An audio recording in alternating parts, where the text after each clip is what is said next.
नमस्कार साथियों, राधे राधे। दोस्तों, जैसा कि आपको पता है 14 मई से 28 मई तक एलडीसी की ऑफलाइन डीवी चल रही है। दोस्तों देखिए, जिनकी पहले ऑनलाइन डीवी हो चुकी है वो ही वहाँ पर ऑफलाइन डीवी कराने जा रहे हैं।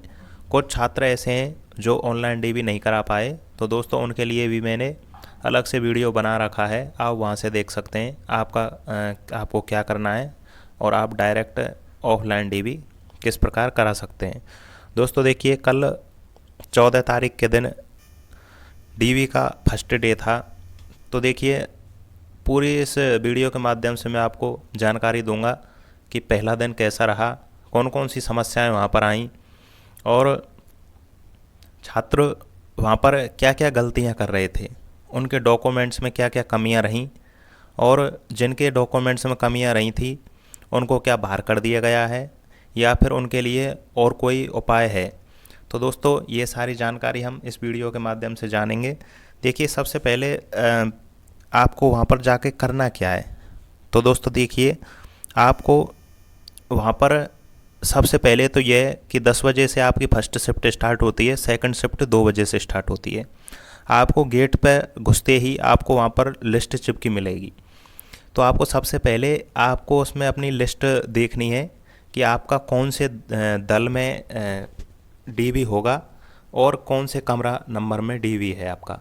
तो आपको वहाँ से आपका रूम नंबर पता चल जाएगा। तो आप अपना रूम नंबर मिले आप वहाँ पर पहुँच जाएं सबसे पहले, टाइम से पहले ही। आप 10 बजे से पहले ही वहाँ पर पहुँच जाएं। यदि आपका 2 बजे है तो 2 बजे से पहले ही वहाँ पर आप उपस्थित हो जाएं, क्योंकि वहाँ पर जो डीवी करने वाले होते हैं वो पहले से ही उपस्थित होते हैं। जाने के बाद में आपको अपने डॉक्यूमेंट्स पहले ही घर से ही सेट करके ले जाने हैं। उसके लिए भी मैंने इस पर वीडियो अपलोड कर रखा है कि आपको किस क्रम में अपने डॉक्यूमेंट्स सेट करके ले जाने हैं, क्योंकि वही क्रम आपको फॉलो करना है। अन्यथा आपको वहाँ पर बहुत सारी परेशानियाँ आएंगी। वो आपसे जस्ट जो आपसे डॉक्यूमेंट्स मांगेंगे तो आपको वो तुरंत के तुरंत उपलब्ध कराने होंगे, नहीं तो वो आपको डांट लगाएंगे कि आप उनको वहाँ घर से ही सेट करके क्यों नहीं लाए। इसलिए आपको घर से सेट करके ले जाना है। जो चेक लिस्ट है उसी क्रम में आपको अपने डॉक्यूमेंट्स सेट करके ले जाने हैं। और देखिए, अगला, अभ्यर्थी क्या क्या गलतियाँ कर रहे थे। एक तो यही है कि सबसे ज़्यादा गलतियाँ तो वो अपने डॉक्यूमेंट्स का जो क्रम है उसको सही करके नहीं लाए थे, ये गलतियाँ कर रहे थे। दूसरा दूसरा यह है कि दोस्तों अब की बार देखिए, जो आपकी डीवी होगी ना और परीक्षाओं से अलग होगी। देखिए, अब की बार जो आपकी डीवी हो रही है वो बायोमेट्रिक के द्वारा हो रही है। बायोमेट्रिक से डीवी कराने का एक प्रमुख कारण यह भी है कि जो डमी कैंडिडेट हैं उनको रोका जाए। आपने जिसने ये परीक्षा दी थी, एलडीसी की जो परीक्षा हुई थी उस अभ्यर्थी ने परीक्षा दी थी, वही अभ्यर्थी वहाँ पर उपस्थित होगा। यदि और कोई डीवी कराने अभ्यर्थी दूसरा गया तो वह वहाँ पर तुरंत पकड़ लिया जाएगा बायोमेट्रिक के द्वारा। तो इसलिए आप जो आपका ओरिजिनल कैंडिडेट है वही वहाँ पर डीवी कराने पहुँचे। और देखिए देखिए एक परेशानी ये आ रही थी कि जो अभ्यर्थी थे अपना एडमिट कार्ड लेके नहीं जा रहे हैं, एडमिट कार्ड नहीं लेके जा रहे हैं, ये सबसे बड़ी समस्या आ रही थी वहाँ पर। इसके लिए आपको वहाँ पर परेशानी उठानी पड़ेगी। आप पहले से ही यहाँ से ही अपना एडमिट कार्ड लेके जाएं। आपका पुराना एडमिट कार्ड है तो आप उसकी कॉपी करा के ले जाएं। यदि आपके पास एडमिट कार्ड नहीं है तो वो कर्मचारी अधीनस्थ बोर्ड है उसकी वेबसाइट से आप डाउनलोड कर सकते हैं अपनी एसएसओ वगैरह पर, वहाँ से आप अपना एडमिट कार्ड लेके जाएं। और फ़ोटो की देखिए, फ़ोटो यदि आपके पास पुराना है तो भी चल जाएगा फॉरम के टाइम का, और यदि आपके पास फ़ोटो नया है तो भी चल जाएगा। तो फ़ोटो की ऐसी कोई ख़ास प्रॉब्लम आ नहीं रही थी वहाँ। सबसे बड़ी प्रॉब्लम यही आ रही थी, कुछ छात्र वहाँ पर एक संतान संबंधी घोषणा पत्र है उसको नहीं बनवा के ला रहे थे, तो एक उसकी भी प्रॉब्लम आ रही थी। और एक सबसे बड़ी प्रॉब्लम थी जो अटेस्टेशन फॉर्म आपने ऑनलाइन वाला निकलवाया है उसमें जो नीचे छात्र उसमें मोहर नहीं लगवा के ला रहे थे। तो आपको ये खास बातें याद रखनी है, आपको उस पर मोहर अवश्य रूप से लगानी है। और हर डॉक्यूमेंट्स आपको सेल्फ अटेस्टेड करना है। सेल्फ अटेस्टेड यानी आपका हर डॉक्यूमेंट्स के नीचे आपके सिग्नेचर होने चाहिए। इस प्रकार आपको इन सारी बातों का ध्यान रखना है। इसके अलावा देखिए, बहुत सारे यूट्यूब चैनल वाले ऐसे हैं जो अपने व्यूज़ बढ़ाने के चक्कर में आप लोगों को भ्रमित कर रहे हैं। तो दोस्तों देखिए, बस इसमें ये 2-3 बातें ही ऐसी हैं जिनका आपको याद रखना है। एक तो ये बायोमेट्रिक के द्वारा होगी, एक आपको एडमिट कार्ड अलग से ले जाना है, और एक आपके जो डॉक्यूमेंट्स में, उसमें सारे डॉक्यूमेंट्स में आपका नाम, पिता का नाम, माता का नाम, एड्रेस, आपकी डेट ऑफ बर्थ, और ये सारी चीज़ें बिल्कुल सेम होनी चाहिए। जैसे आपने स्कूटनी फॉर्म भरा है, अटेस्टेशन फॉर्म भरा है, और इसके अलावा आपने शपथ पत्र वगैरह बनवाए हैं, घोषणा पत्र बनवाए हैं, उनमें आपका जो नाम है, पापा का नाम, एड्रेस वगैरह, ये सब कुछ सेम होना चाहिए।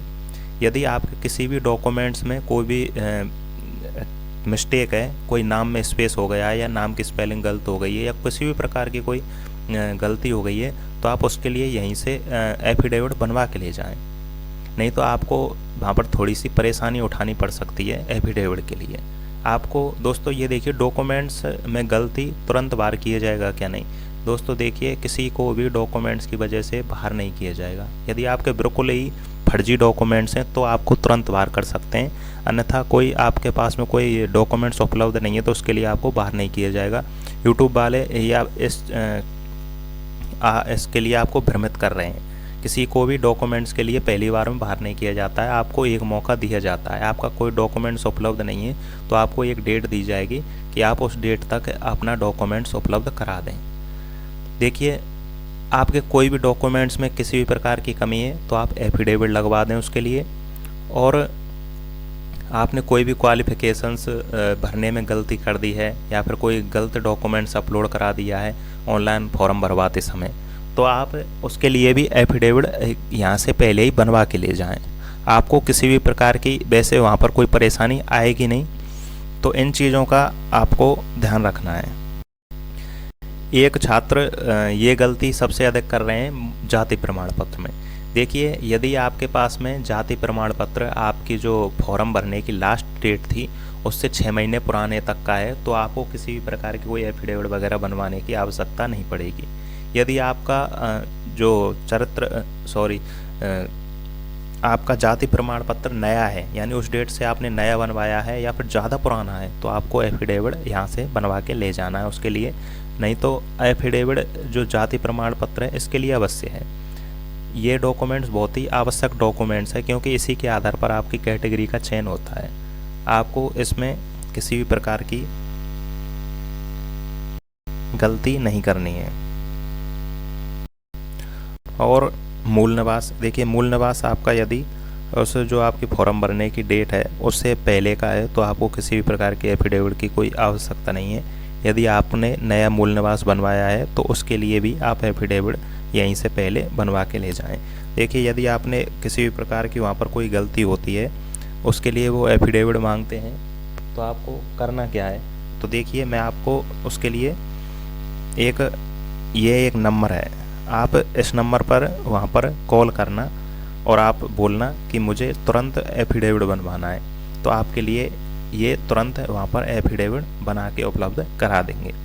ये नंबर है, आप इसका स्क्रीनशॉट लेके रखें। यहाँ पर जब भी आपको कोई भी प्रॉब्लम आए वहाँ पर एफिडेविट वगैरह या स्टाम्प बनवाने की, तो आप इस नंबर पर कॉल करके इनको बता दें और एफिडेविट बनवा लें। दोस्तों, मैं उम्मीद करता हूँ आपको सारी जानकारी समझ आई होगी। फिर भी आपके यदि कोई डाउट हैं तो आप इस वीडियो के कमेंट बॉक्स में मुझे बता दें, मैं आपका सॉल्यूशन उसी कमेंट बॉक्स में आपको उपलब्ध करा दूंगा। आप यदि इस यूट्यूब चैनल पर नए हैं तो आप इसे सब्सक्राइब कर लीजिए, क्योंकि राजस्थान में होने वाली प्रतियोगी परीक्षाओं से संबंधित कोई भी अपडेट हो वो हम आपको सबसे पहले बिल्कुल ऑफिशियल रूप से पहुंचाते हैं। तथा इसके साथ में हमारे इस चैनल पर सभी प्रतियोगी परीक्षाओं की तैयारी भी कराई जाती है। धन्यवाद।